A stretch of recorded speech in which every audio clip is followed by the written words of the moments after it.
All right. Well, thank you everybody for showing up. Got a small group, but super excited about being able to talk about this. The topic that I called this was why your plan is more important than your action. And I was kind of hoping that people would disagree with me and go, "No, what are you nuts? You're crazy," Um, but and I had a couple people do that, but I really wanted the masses to do that. But the reason why I said that a few years back, I was at a conference, and a really well known motivational speaker was there, and I just remember listening to him, and I do like him. He's a great individual. He's done some phenomenal things in his life, but he's there and he's jacking everybody up, and everybody's getting super excited. And you're looking around, you're like, man, everybody's pumped up and ready to go. And I was like, I'm pretty excited too. I just have no idea where I'm going. I'm ready to get in the car and I'm ready to drive. I'm ready to go. And it just kind of dawned on me. It was like, there's a lot of people in here that are just that he fired up. He got them ready to go. He got them excited. And then it's like, but where are you going? So if you take action and you don't have a good plan, that's kind of trouble. And so that's why I'm a big believer in that your plan is more important than your action. And so part of what I want to do is kind of set the stage, but I also I'm hoping that if you have questions, you'll ask, and you know just chime in. Don't raise your hand because I may be going back and forth to looking at a sheet if I'm doing something and I won't see your hand. So that's it. So for me, I've always been a big planner, um, and it's always been a big part of my life. And I for a long time I kind of felt like I was a good planner. I did a good job at it, and most of you are aware of kind of the trials that I have. I'm not gonna in business. I'm not going to go over it. Um, you know, but in order for me to overcome the troubles that we had, those colossal problems, I had to become a very good planner, and I had to do things differently than anything that I had seen. And I kind of had to do it in a way that, in some ways, honestly, kind of tricked my mind and kind of gave me, a view of my future, but really focused me on my present. And so that kind of became how I started to really get better at it. And just to give you a little bit more of a background on that, if you're not aware, I created this program, and it's at some point in time I'm actually gonna turn it into an application, a mobile and web application. But it's this opportunity pipeline, and I came up with it. Um, it was kind of a cynical point in time in my life. Catherine and I were on our way into the office, and I was talking to her, and I was like, man, I'm so tired of having these tasks, so tired of having these critical activities or critical tasks or these to-do lists or these things I need to do. And I'm sick of it. I mean, it's like everything I do is like task driven. And I'm just like, we're on the way to the office and I'm griping and I can get a little moody and stuff. And I'm like, and I just kind of started going off and I said, you know what I need? I need more opportunities in my life. I don't need more tasks. I don't need more to-do lists. I need more opportunities. And so I kind of said, you know what? I'm done. No more tasks, no more to-dos. I'm only going to have opportunities. Everything I do, I'm going to call an opportunity. And I said, I'm going to call it an opportunity pipeline because I'm in sales. And so sales people, well, I've always been in sales. Sales is pipeline. So I'm like, I'm creating an opportunity pipeline. And but the whole time I'm doing this, I'm like super cynical about it. I'm like, I'm talking about it. And then we pull in to the parking lot, and I went, wow, I actually feel really good about it. I feel like I just like pushed myself into something that was really meaningful to me, and that really started that kind of that push into what I think is kind of that more more meaningful for me, that opportunity pipeline. But, often people will say, and one of the things that I hear is people say things like, I don't like to plan, or every time yeah, Catherine is one of them. Every time I plan it, it doesn't go the way it's supposed to. And then I just get frustrated and I get, I just, it just becomes too much. So I don't even want to do it. Those are things that I hear. Um, and, you know, as if there's people out there in the world that create a plan every day or even one day, but let's just say one day, and it goes flawlessly. It's just perfect, right? It doesn't work like that. But that's what we do is we don't want to. A lot of people don't want to plan because it's just this kind of this this fear of failure, and this like, I'm just letting myself down. I know that it's not going to work. Um, and it's just kind of one of those things where we kind of have to be okay with that, with planning. And sometimes we'll say things like, well, I have a plan. It's in my head. It's I know what I know what it is. I've got my plan. It's in my head. And if you do that, you honestly, you're just fooling yourself. Um, you probably have an idea of um, what your to-do list is, some of the tasks that you want to get done, but you probably do not have a really good idea of, of what you want to accomplish. So, if you think about planning, because if people think about like, I don't really want to do it. I mean, if, back in the day when I first started learning to drive, we used to use paper maps. But we did, we used maps, and somebody navigated. Now you got navigation navigating for you, but you still have to look at the navigation, right? You still have to be able to say, like, if I'm gonna, I'm driving across country and I need to be able to get somewhere by 10 o'clock, and that means I got to be here by then, and means we can only do so much of a stop and all that stuff, right? And if we're driving somewhere, we're like, oh yeah, really, really gonna go, and go, all in, and I'm gonna follow this navigating system. But we don't want to do that for ourselves. We don't want to, we don't want to, um, we don't want to plan at this like high, level of things. So, if you look at it like that, this is a, it's kind of a map. And I'm just kind of really trying to set the stage of kind of, you know, it was Tim Grover, as many of you know Tim Grover, that said the average person, completes about 40% of the items on their to-do list in a day. And I was like, are you freaking kidding me? You got to be kidding me, man. I mean, I'm like, I was like, I'm hitting like 80%. And I'm not trying to brag. It was just kind of one of those shock things, and I'm probably closer to about 90% now. And a lot of it has to do with the ability to really dial in and be committed to that plan. And so I'll talk a little bit more about that, as I go on. But it's, you know, there's all these reasons why people don't want to follow a plan. Um, and I think about when I was, I don't know, I was probably, I don't know, 8, 9, 10 years old, somewhere in that age range.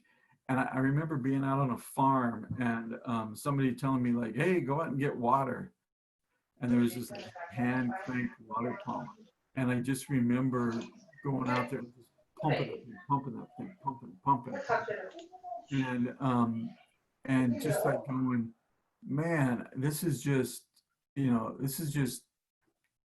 too this is just too hard.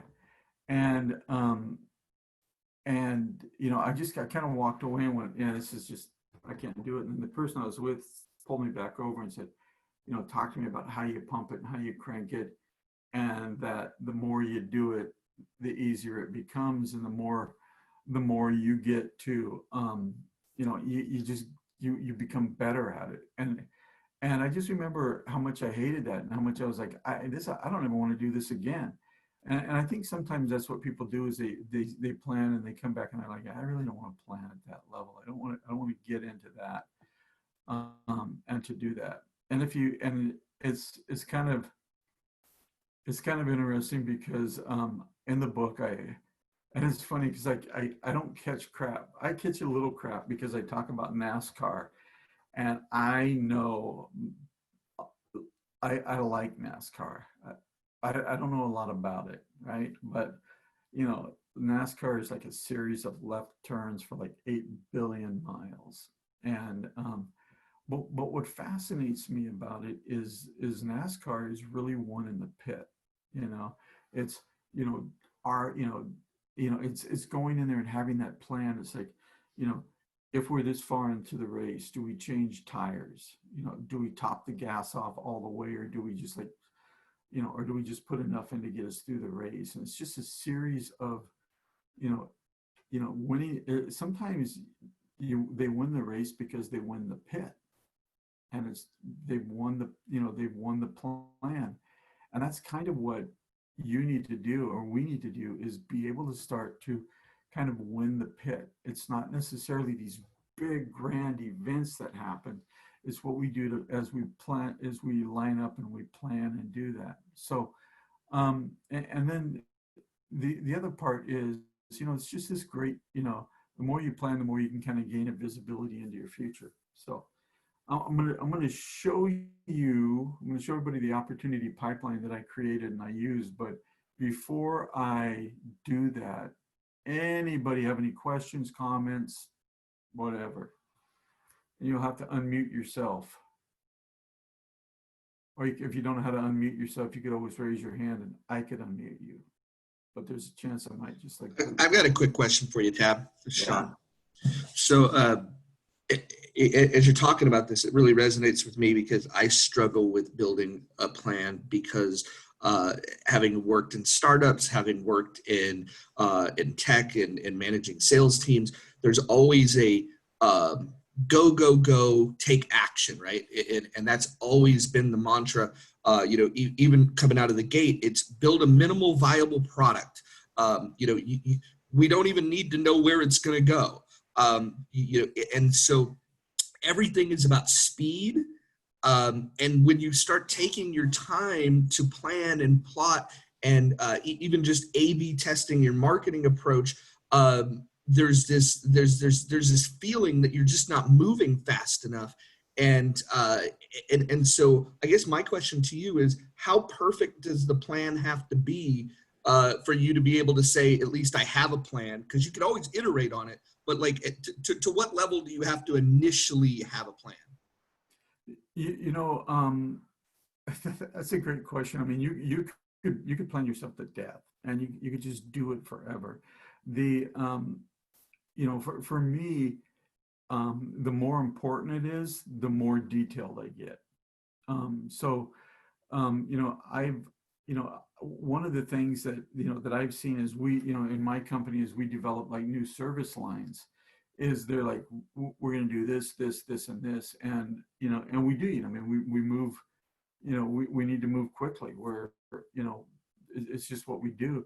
And a lot of times I have to step back and say, hey, have we asked really good questions? I mean, we have a plan, great, but have we asked really good questions? Because to me, that's where a lot of things break down. A lot of the problems that we had in our company is that we created a plan and the plan was really fast, but we didn't ask good questions. And so, it's kind of like, you think about, the whole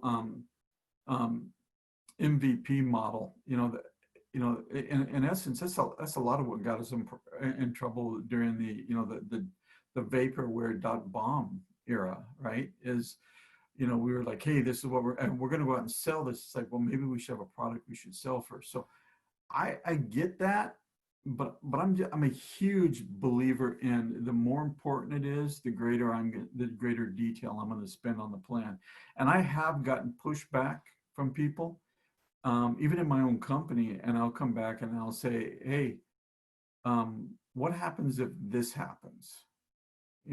it's like, what do we lose if, do we, I mean, because, Sean, I mean, you know this, I mean, if for being in a technology company, there are times when you feel like everybody's going 100 miles an hour and you're like, is anybody driving?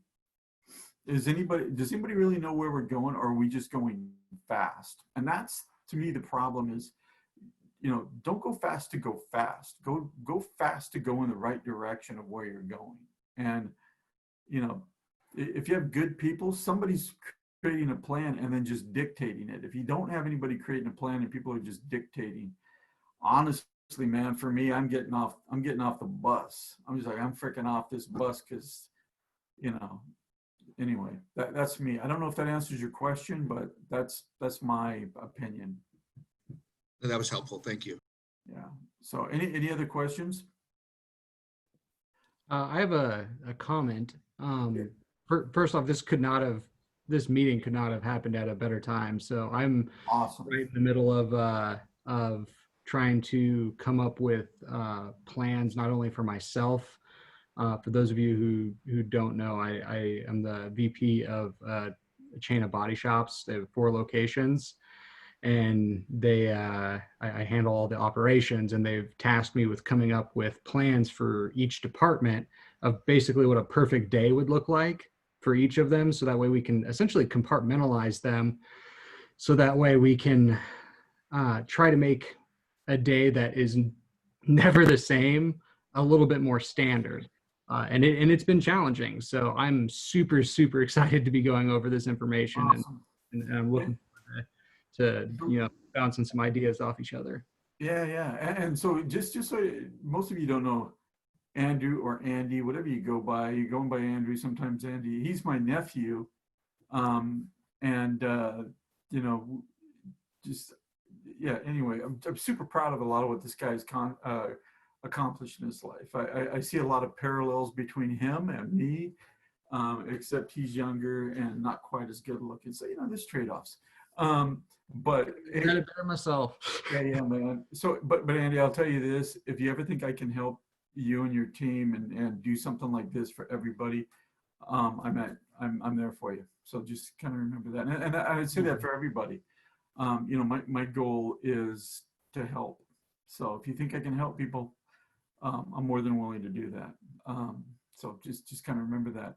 But I want to jump in and show you kind of what I do. I'm going to ask you before I show you this, because I created a sample, like a completely filled out sample opportunity pipeline. And, a lot of times when people look at it just with nothing in it, they get overwhelmed.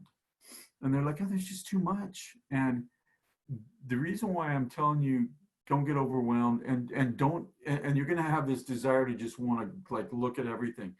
Just hold off and follow me along with me so I can kind of guide you through it, because what I found out in my life is the more I plan, the more I follow my plan, and the more I take action, the more I control my life. And this, and I don't say this with the intent of like, oh, look how great I am. I say this because it's kind of important to know that I'm an average guy, right? And Andy and Catherine specifically know what I mean when I say I'm an average guy. I don't freaking come from, people are born with a silver spoon. Dude, Andy and I were born with plastic spoons. We were born, and maybe even sporks, because our family could not afford forks and spoons. So we got sporks. That was kind of us, man. And so, I say this because, in order to accomplish some really amazing things in life, I mean, I've had to be really, really detailed and planned. And so, to honestly, to cover a lot of the things that other people are just kind of born with having. But, it's this level of planning that I do that helped my company, come back from $750,000 in debt to 18 different creditors. And that was brutal. It's this that has helped us, the company not only do that, but go this quarter 400% above our Q2 pre-pandemic sales goal, 400% now. To be honest, so man, it's going to be freaking brutal to come in on Q3 and nail that at 100%, but we might be able to do it. I didn't think 400% was going to happen. So it's that. It's planning at this level that got me to write that book, along with some other people that, just kicked me in the butt. Thanks, Gene. And then also just the plan of the second book, the next book that I'm planning. It's all of these things that, that kind of push me and kind of, get me going in that. So I say that because as I get ready to show this to you, it's really simple for you to just go, oh my goodness, that's so much. And I don't want you to do that. So without further ado, I think I'm showing you my outline, but now can you see that opportunity pipeline? Yes. You guys can see that? Awesome. Thank you. Who was that? Was that Gene? Spoken like a true leader, man. Just just like took control and said, I'm going to say yes. All right. So I want to show you this. And like I said, this is the kind of thing that's going to get you really overwhelmed if you do it. So don't get too carried away and watch it. Gene, is that you that needs to mute? It's always Gene that needs to mute. All right, I think you muted. No, it wasn't me. Who was it? Oh, okay. It wasn't me. Yeah, usually, it's Gene is always our problem child. So Gene, thank you for not being the problem child for once. But I don't want people to get overwhelmed by looking at this, right? Because it's really easy. I've been talking to a couple of different companies about putting this into a web application as well as like a mobile app for iPhone and Android. But this is what it is. And if anybody wants it, they can get it on tabpierce.com. And there's not a lot to the website right now, but I put that up there because I gave people the email address they could contact me. So I had to create the website so they could contact me there. And because I needed to get this sheet out to people that wanted it. So let me just kind of go over this and why I live. And you can see why people might be like, oh my gosh, this is too much. But I'm just going to go over it. So, and if you have a question, because I can't see you right now, you're going to have to speak up. Probably should just take a look just to make sure nobody's hanging out like, let me in. Okay, we're good. But up in the left-hand corner, it's my present state.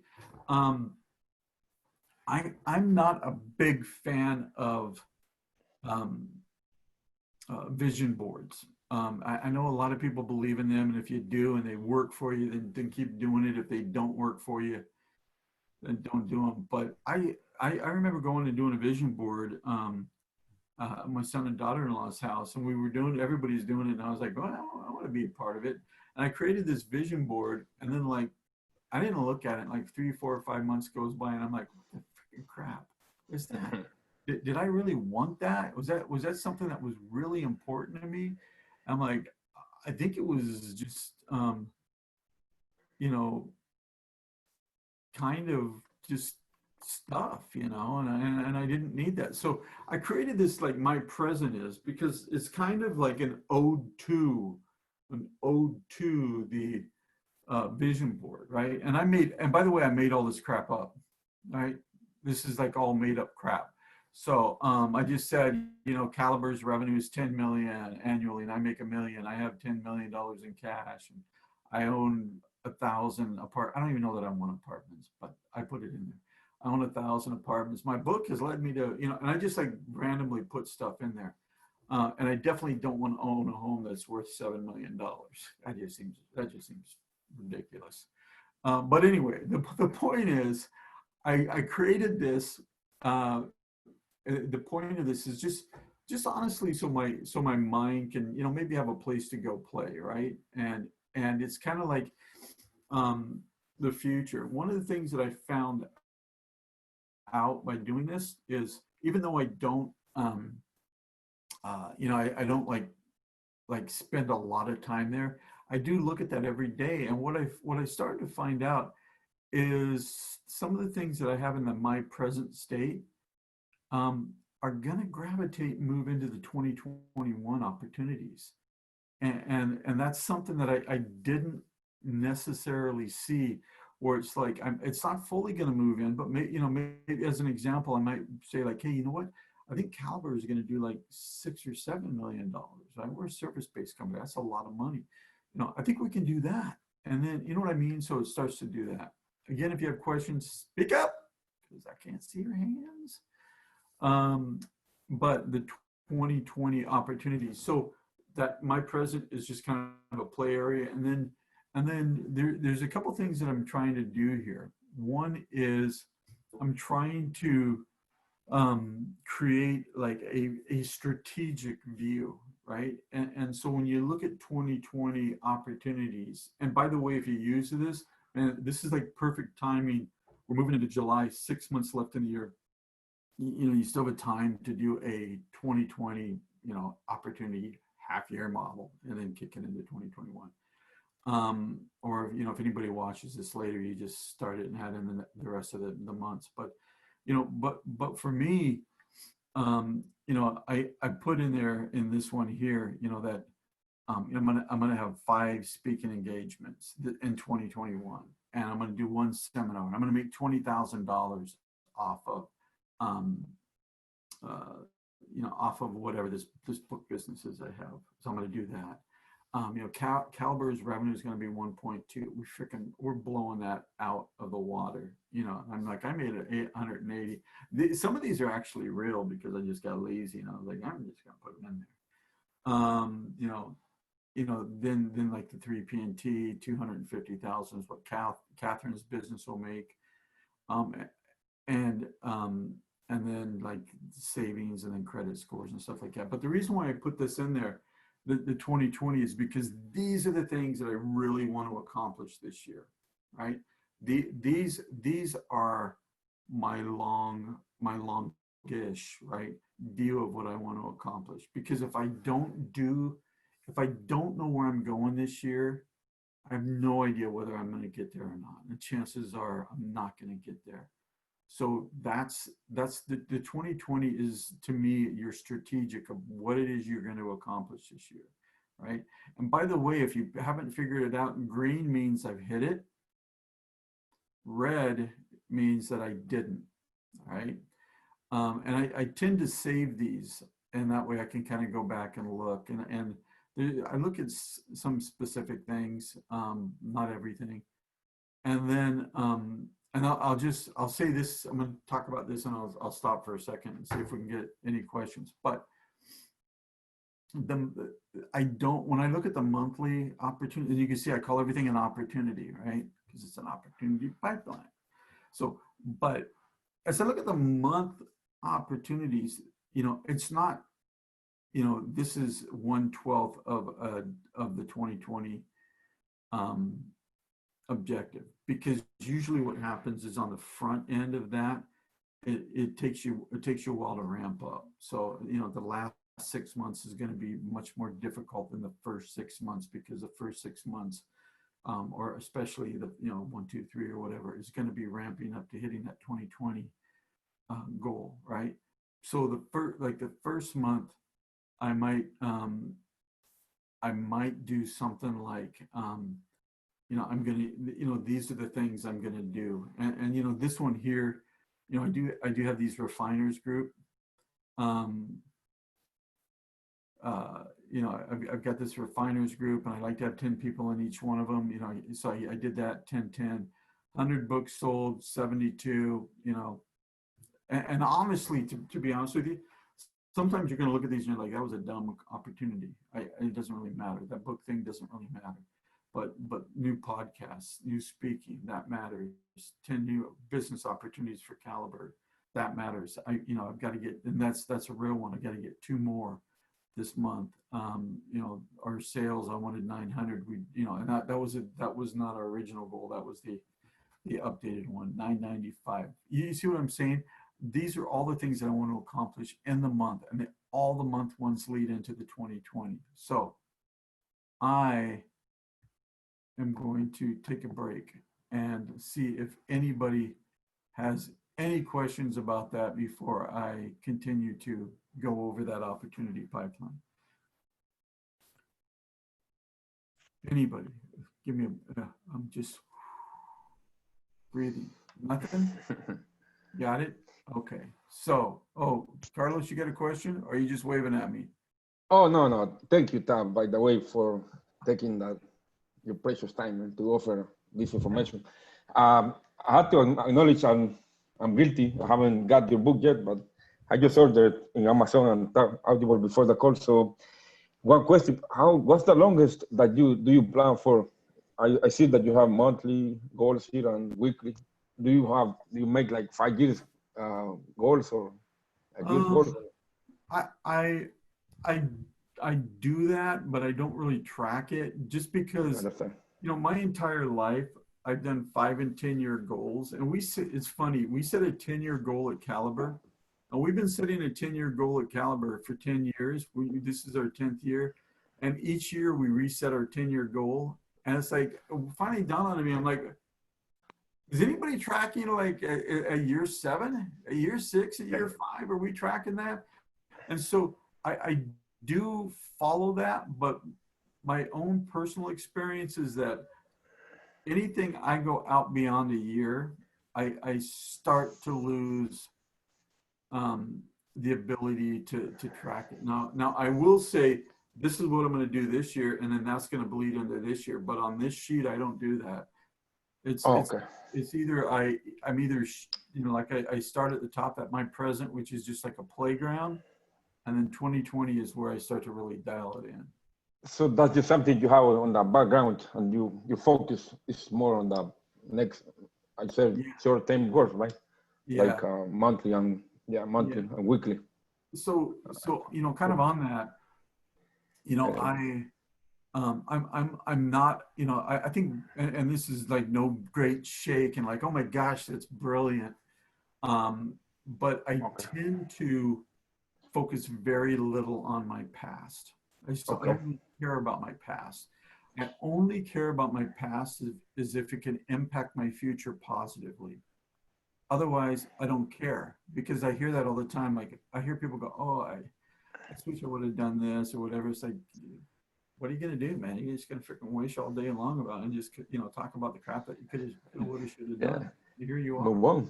Yeah, but my real focus is I want to keep an eye on the future, and like you do a map, but I'm really looking at my present. I'm looking at the road. I want to see the road in front of me, right? That's what I want. And so I'm looking at I'm looking at each step, right? So just like a map, if I'm driving to San Diego from Seattle, it's like, today I know what you're doing now. Yeah, I need to make it down to Grants Pass, Oregon.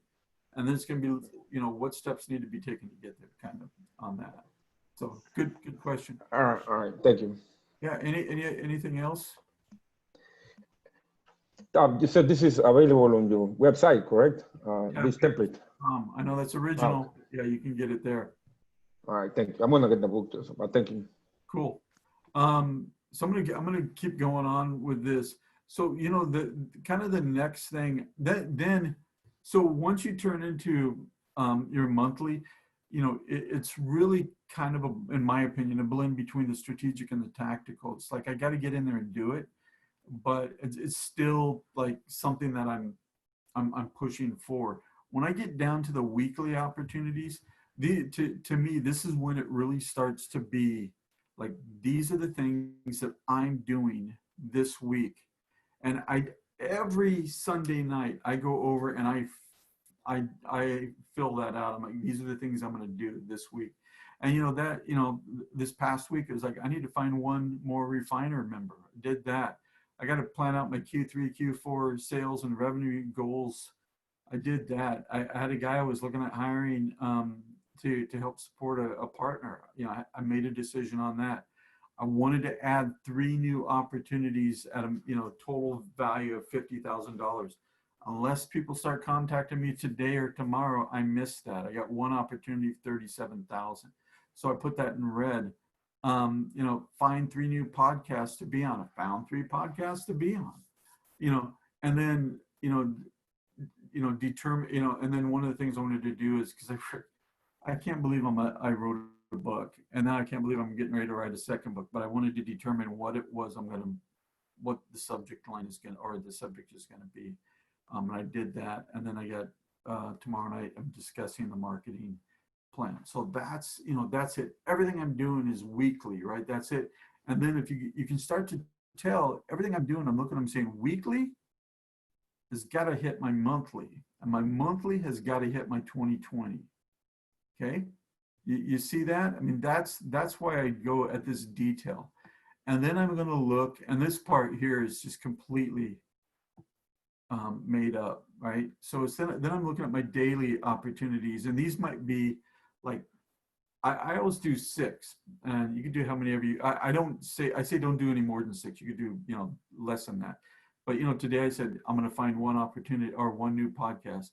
I'm going to determine, Caliber's July revenue objectives. I mean, in more detail than what the goal was that I had. Discuss the partnership marketing with a Rocket Walk. Plan Saturday Zoom meeting. Whoop, I did that. So I just come here and just go, bloop, did that. And then plan July podcast presentation, seminar arrangements, and then research ways to increase my credit score, because you see, we're buying a house in the next bid, and I just want to increase that. So that one's actually real. But you get what I'm doing there. So one, and I'm going to break right now. But my daily leads into my weekly. So I'm hitting my daily so I can hit my week. And the difference, one of the differences is, got somebody else joining in, sorry about that. Let me get them in. So the difference is with that is when I'm looking at my 2020 goals, I don't need to hit the whole thing on the front end, right? I just need to hit, I need to build to that. When I hit monthly, that's the monthly part. When I hit weekly, I am doing everything I can to speed up and hit my monthly goal as fast as I can. I want to hit that fast. So on the top end 2020, I can work my way into that month, with the monthly. With the weekly, I'm pounding that to hit that thing fast. That's my goal. And the same thing daily and then hourly. And so, it's kind of like on the top end, I'm willing to give myself the ability to run a marathon, but everything else is a sprint, and I'm sprinting. So before I jump into not the last bit, but kind of the last part of, as it were, the kind of the hourly. Any questions on this? Okay, Carlos, we got to unmute you. Whoop. How often do you review your work plan? Man? Like, how much time do you spend on this? You mean daily or weekly? On the entire thing? Yeah, I mean, like, I know you. Yeah, like, do you review it every day, or what's that routine for keeping track of this? Catherine, you're on the call, right? How often do you think I review this thing? Probably hourly. Yeah. Hourly? Wow. That's good. Hourly. Yeah. Nice. And the reason why is because, and I'll tell you, I'll show you this, and I will give credit where credit is due, because I did not develop that part of it. But the reason why I do that is because, and I'm going to jump in.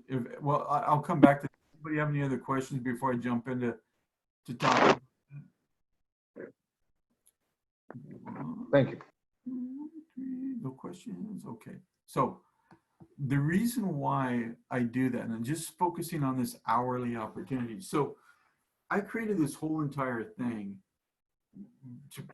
to really help me achieve my goals. Now, this hourly, this breaking it down is not, I didn't create this, right? Most of you, or many of you, probably know Ed Milet, and he has this weird thing where he's like, I break my day down into 3 days, so I have 3 6-hour days, and that means I get 3 days into one, and it's all a play on things, but it's really about sprinting, right? And getting through that hour, the right way. And, I mean, I break so it's really 4 days. You just don't put down the sleeping. And, there are times when I do this, when I usually try to wake up at 4, but sometimes I'm like, man, I am tired. I know I need more sleep. So my first, maybe 1 or 2 might be sleep. That might be what my opportunity is. My opportunity is to catch up on sleep. So, and you may say, like, I wake up at 6. So you just change these hours around to meet yours. I tend to sleep, and I try really hard to sleep as long as I can, but I usually get about 5 to 5.5 hours of sleep. I just cannot get any more than that. Sometimes my body says you got to have more. But so I come through and I'm like, today it was like, wake up, and this is all made up, right? Well, some of it's real, but wake up, do my personal reading, exercise, get ready, meditate, some spiritual things, plan for this meeting, have breakfast, clean the kitchen, and then clean the living room, final Zoom meeting prep. The funny thing is I actually got up and cleaned the house a little bit today, because I was like, man, if Catherine sees this, she's going to be like, what the hell? You didn't clean the house. You didn't do anything. And so I was like, I better get in there and I'm like, I better get in there and like clean up a little bit, because otherwise she's going to be like, why'd you put that in there if you're not going to do it? So I was like, I guess I better go do it. So that's why that's in there. But the point of this is I'm breaking everything down into hourly. And really, I don't necessarily look at it like Ed does, where it's like I have 3 unique days. For me, just find that if I break it up into 6-hour blocks, then I can do it. It's more manageable. But the reason why I look at this hourly is because, think about this: how often have you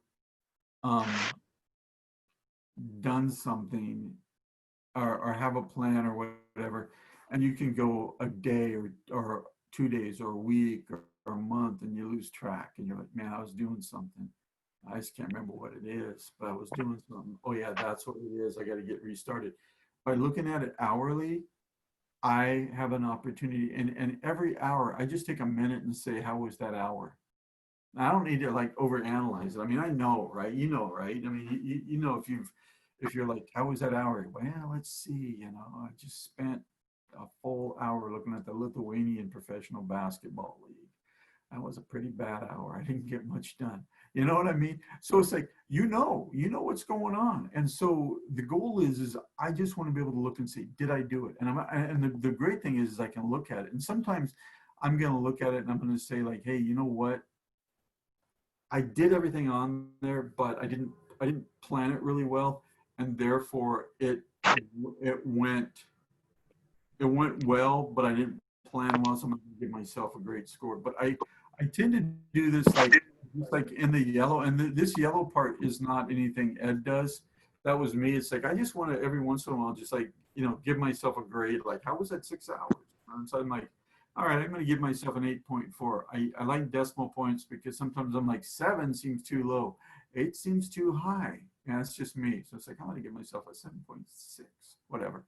But, so today I'm like, and this is made up again, 8.4. Woke up late. I need to meditate, but I did the rest of it. I did well.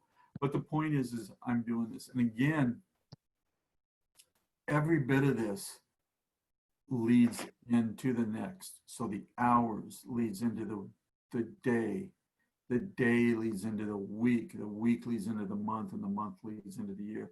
The goal is to complete as much as possible.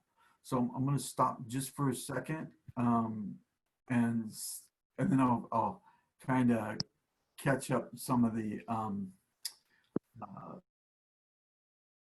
some of this other area stuff and why I do that. But any other questions on that before I? Nope. Okay. This is super detailed, and I totally get that it's super detailed. But being this type of detail, and here's the thing is most of this stuff over here, all of this and the weekly, I mean, I do this once a year. You know, this my president it gets done once a year. 2020 gets done once a year. Monthly, well, surprisingly, gets done once a month. Weekly gets done once a week, right? So that most of the stuff on the left side is just done, and I just leave it there.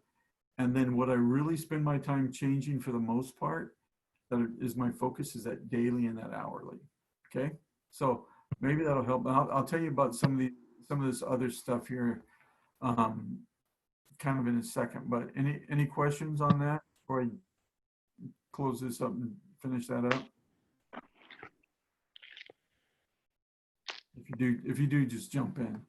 So the last bit, you know, you'll see these other three areas. The one over here, you know, today's success over there on the far right. I just want to be able to give myself some credit, right? Because sometimes the day just sucks, and you're like, man, yeah, that was just a sucky day, you know. Client did this, client did that, this happened, that happened, you know, people got mad, and and you just feel like you want to put like a suck rating on your day, you know, like it's on a scale of 1 to 10, that sucked 10. That was a bad day.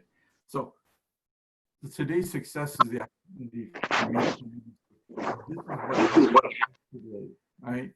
And so I said I had a great Zoom meeting. Right? I have clear direction on this new business that I'm doing, and I've got a great direction on Caliber for July. So that's all that is. This what I learned is just kind of like things I learned, and so I just, you know, mostly this is just I just put it in there, made it. But you know, today I learned that I need to give more attention to my 2020 opportunities and to see what is in my present state, or what in my present state could be a target for 2021.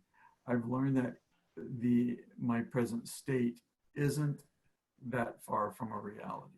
Okay, so that's what I did that. And then the last thing is this affirmation bottom. I'll let you read that. But the simple thing with an affirmation is hate's a strong word. I dislike affirmations, right? Because every time I hear people do affirmations and I'm like, man, you know, you do an affirmation and it's like, I feel really good. You know, I'm more, so I coined that term affirmation. And the whole thing is I'll give myself affirmation, but I'm going to say, this is your action. You've got to go do an action or else it's, to me, totally useless. So this one just was, I'm fully aware that I can achieve great things. So that's the affirmation part of it. I'm also aware that those great things won't happen without steady activity. Today, I will reach 100% of my daily opportunities. So you see how I did that? It was like, just kind of like, you know, it's an affirmation, but it's also a clear, like, line in the sand for myself. Like, dude, you know, you're going to get this done today, right? And just at that point, if I end the day and I've got too much left to still do, that's my fault. I'm committed to hitting 80 to 90%. And if I overbook myself, that's just too bad. I stay up and, you know, I stay up until I get 80 to 90% because I'm committed to that. Otherwise, I'm letting myself down. That's me. I'm focused on hitting that. And then tomorrow I'm going to be like, I think I need to do a better job planning because I got to have a life beyond this. Right. So, but that's what I do. So, I may go a little bit over 11 o'clock, but before I stop sharing, does anybody have any questions? Any comments, any concerns? Like, oh my gosh, this is too big, too much, anything? I'm excited to put it into play. the hourly opportunities is the thing that I know I'm going to use. That's the part that I'm currently struggling with, where you start 10 different things and then at the end of the day you're like, I literally accomplished nothing. I started a whole lot of things, but I didn't accomplish anything. Yeah, and you know what? I'm going to talk a little bit about that because that's something that you've got to guard, right? So I didn't do it in this, but I probably should have done it. There's two things that I plan for in the day. One is I plan for like 15-minute breaks. I'm just like break, right? Take a 15-minute break and put it in there, right? Because if I put it in there, then it's like, hey, that's part of my plan, so I can hit that, right? Now I may say I'm not going to do it. I may say I'm not going to hit that. I don't need that break, right? But I have that break there. The other thing I do is I do keep track of, you know, small things that come up. Andy, as you're talking about, like all these things come up, and then I get, all of that. I keep track of them. I just kind of bucket them, and then every day I give myself usually 2 30-minute blocks, and I just say I'm cleaning out my junk drawer. That's what I'm doing. I use that time to clean out my junk drawer. I answer emails. I send stuff. If I get, and it happens all the time where something will be like, oh my gosh, I gotta send that guy an email. I owe him an email. I have to do this. And instead of like, I'm gonna drop it right now and do it, I'll just put it in my little, you know, bucket, right? And then I'll get to it when I get to it. But that way I don't forget it. But you have to do that. Otherwise, you can go the whole day and you're like, my day I did a lot of stuff and I don't have anything to show for it.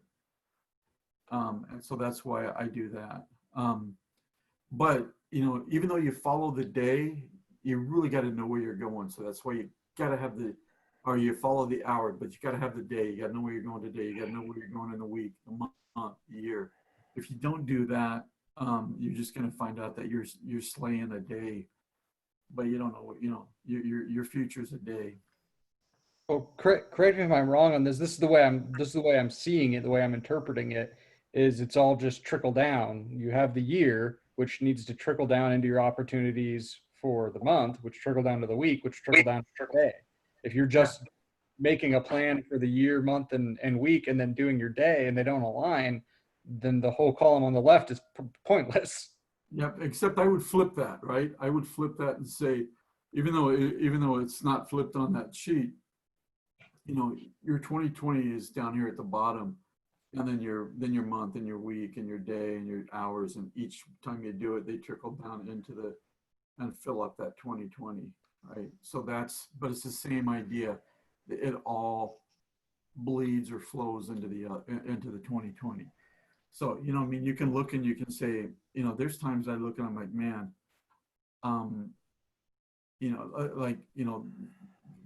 my actual opportunity pipeline, I mean, I nailed most of my month by about like the 15th of the month. And I was like, man, I got to go in and I got to add a bunch of more stuff. And so now I'm like behind. So what I don't do is I don't let myself say, oh, hey man, hit that vacation party. I'm going to go have a good time. It's like, no, I obviously didn't plan that well enough. I underplanned. So I gotta fill that up. Okay. Yeah. Carlo. Listen, this is gonna be a silly question. So, for someone like me who's never been this organized, and sometimes I have to leave and check on, I have like 5 rental properties right now. And is there any application, or how do I keep this opportunities plan on my phone? Is there any application, or how do I download on my phone to keep track of this more often? That's a good question. So ultimately, I'm going to have an app. Okay. I do pull this up on my phone, and I just scroll back and forth and fill it in. Okay. You save it as a Google Doc. Oh, right? Yeah. Save it as a Google Doc there.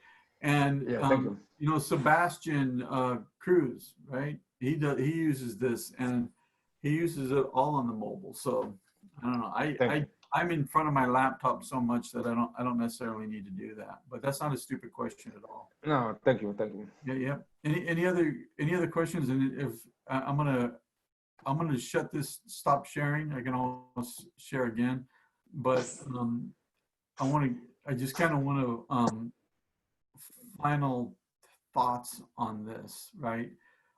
So jump in with questions, but the final thoughts are, I plan my day, I plan my hours the night before. So, tomorrow's Sunday, I'll have everything planned up tonight for tomorrow.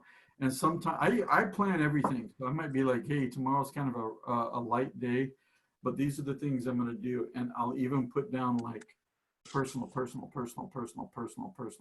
whole day, if that's what it's going to be. But I plan that out because I don't want it to be like, man, I should be doing something. What should I be doing? Oh yeah, personal. That's what I'm doing.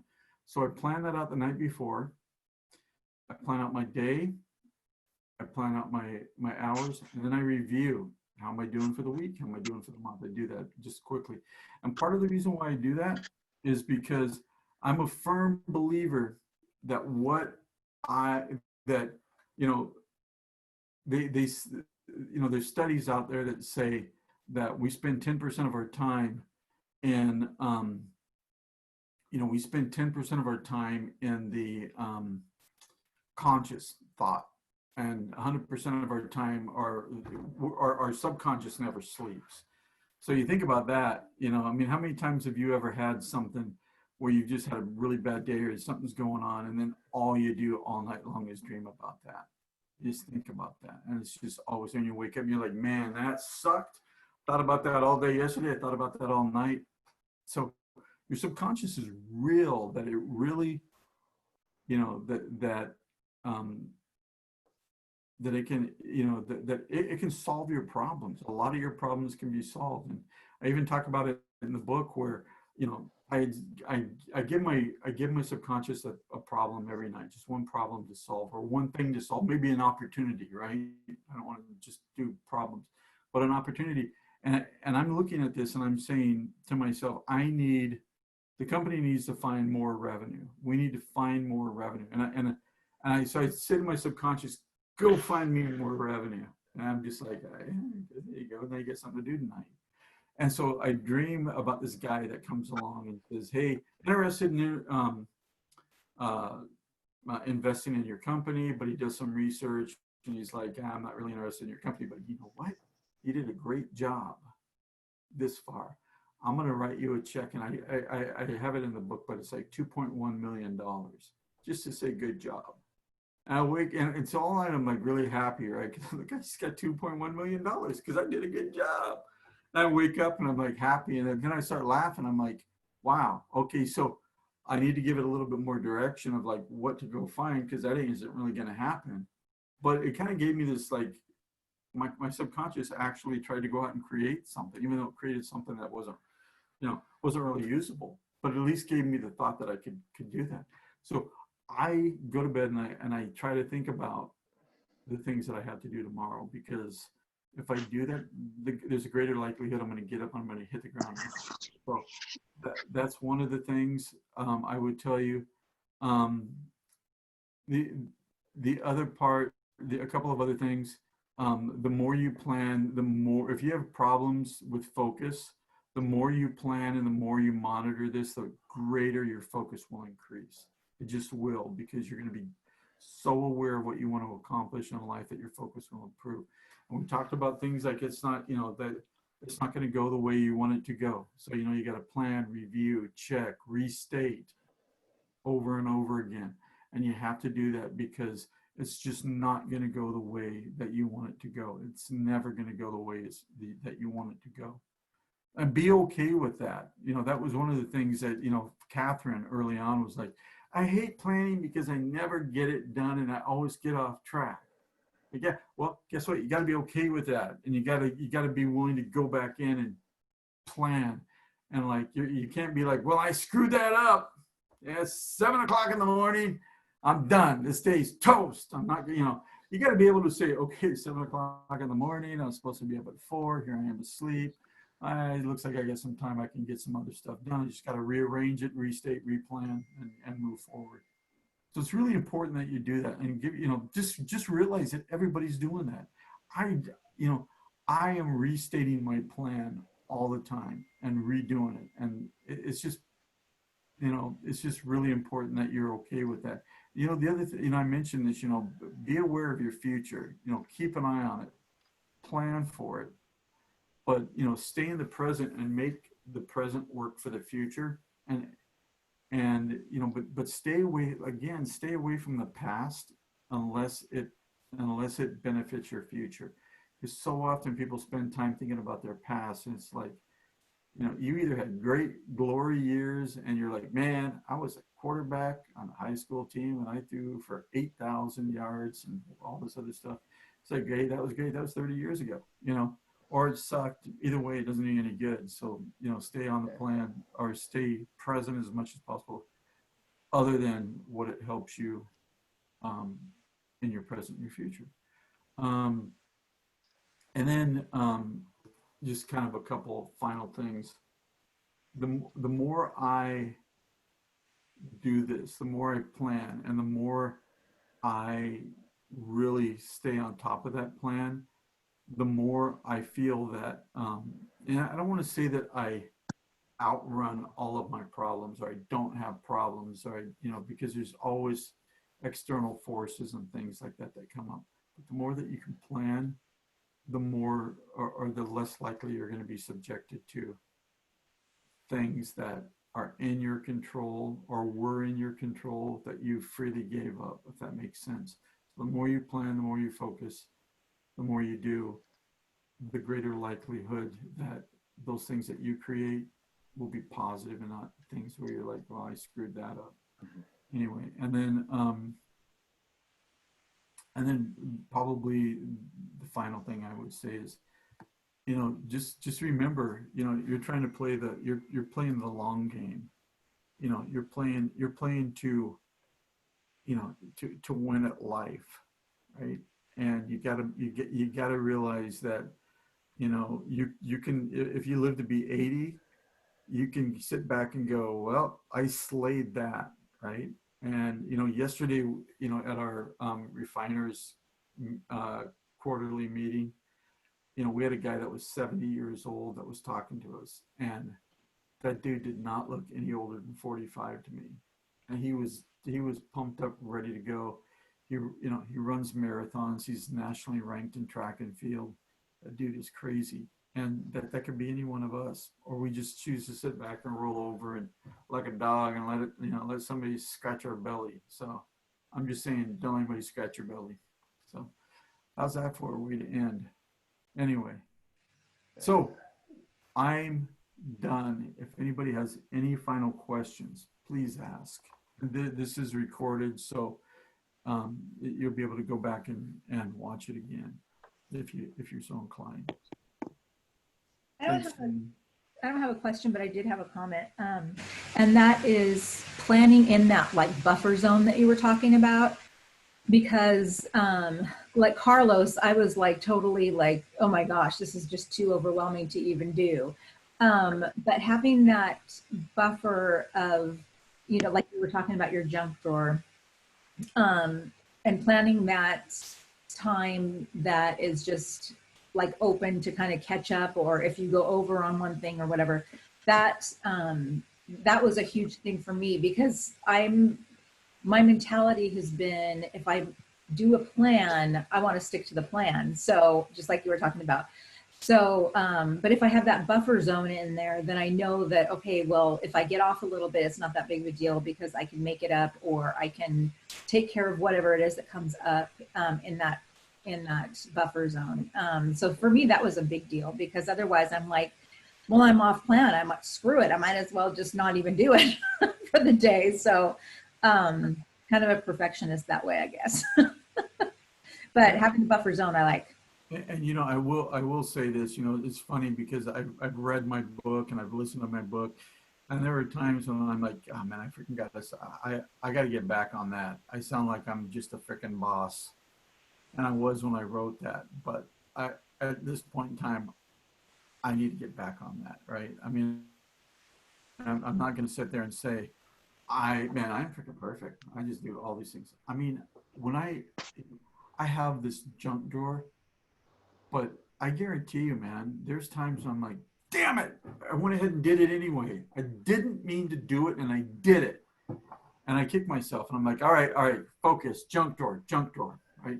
And I do that. So, I mean, I never want anybody to think like, oh, like, oh man, this dude's, he's like got it all locked and loaded. I do have a lot of it locked and loaded, but not all of it. So anyway, any other questions? All